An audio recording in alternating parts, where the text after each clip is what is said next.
দম যেহেতু ডিমান্ড করেছে নিশো পূজা, যখন ডিরেক্টর মনে করেছে নিশো পূজাকে দমে নেওয়া যায়, অন্যান্য ডিরেক্টর যদি মনে করে যে কোনো স্ক্রিপ্টে তাদের নিশো পূজাকে ডিমান্ড করে, সো ডেফিনেটলি ভেবে দেখব এবং আপনারাও দেখতে পাবেন।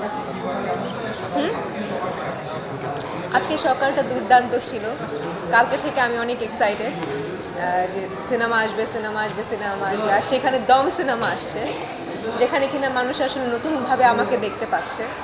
সো সকাল থেকে সকালটা শুরু হয়েছে আমি আমার নিজের ফ্যামিলির সাথে, সুন্দর করে পায়েস রান্না করেছি, সেমাই রান্না করেছি, ভালো মন্দ রান্না করেছি, বাবাকে খাইয়েছি।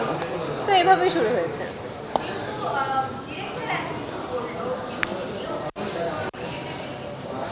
আমি এই মানুষটাকে খুব বেশি মিস করব। আমি জানি না আসলে আমি পরবর্তীতে কার সাথে কাজ হয় এটা তো আসলে সৃষ্টিকর্তাই ভালো বলতে পারবেন, সৃষ্টিকর্তাই জানেন।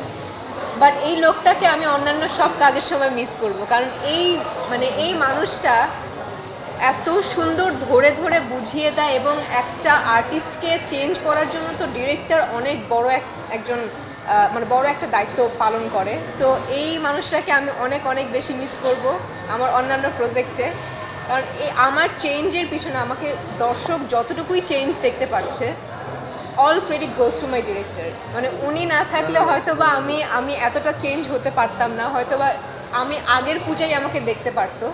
বাট এই চেঞ্জটার জন্য আমার ডিরেক্টর অনেক বড় ভূমিকা পালন করেছে। Thank you so much Roni ভাইয়া। মানে you are blessing to me. মানে এই চেঞ্জটাই আসলে রনি ভাইয়ের দ্বারাই পসিবল হয়েছে।